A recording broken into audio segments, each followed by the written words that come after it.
Deepika spirit నుంచి తప్పుకుంది, కానీ మరో తెలుగు చిత్రానికి ఆమె డేట్స్ మాత్రం లాక్ అయ్యాయి అనేది బాగా ప్రచారం సాగుతోంది. అదే అల్లు అర్జున్ సినిమా. తమిళ దర్శకుడు అట్లీ దర్శకుడు.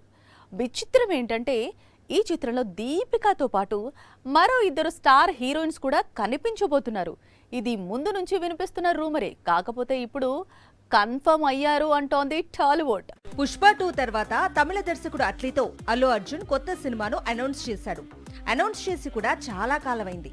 ఇంతకీ బన్నీ మళ్ళీ ముఖానికి మేకప్ ఎప్పుడు వేసుకుంటున్నాడు అంటే జూన్ నుంచే అని బాగా ప్రచారం సాగుతోంది. అందుకోసమే ఇటీవల అట్లీ హైదరాబాద్ వచ్చాడు. ప్రస్తుతం ఈ మూవీ ప్రీ ప్రొడక్షన్ వర్క్ జోరుగా జరుగుతోంది. కొత్త చిత్రంలో అల్లు అర్జున్ కి జోడీగా ముగ్గురు హీరోయిన్స్ ఆడి పాడనున్నారు. అందులో దీపికా పదుకునే పేరు టాప్ లో ఉంది. కల్కి తర్వాత దీపిక తెలుగులో నటిస్తున్న రెండవ చిత్రం ఇదేనని ప్రచారం సాగుతోంది. ఈ సినిమాలో తన క్యారెక్టర్ చాలా డిఫరెంట్ గా ఉంటుందనే సమాచారం ఉంది. మరో హీరోయిన్ గా సీతారామం ఫేమ్ మృణాల్ ఠాకూర్ పేరు ఇప్పటికే ఖరారైందని బాలీవుడ్ వర్గాలు చెప్పుకొచ్చాయి. రీసెంట్ గా ఇదే ప్రాజెక్ట్ లోకి జాన్వీ కపూర్ కూడా అడుగు పెడుతోందని తెలిసింది. దేవరా, పెద్ది చిత్రాల తర్వాత జాన్వీ సైన్ చేసిన 3వ తెలుగు చిత్రం ఇది. వచ్చే ఏడాది డిసెంబర్లో లేదా ఆ పైన సంక్రాంతికి ఈ మూవీని రిలీజ్ చేసేందుకు అట్లీ, అర్జున్ ప్లాన్ చేస్తున్నారు.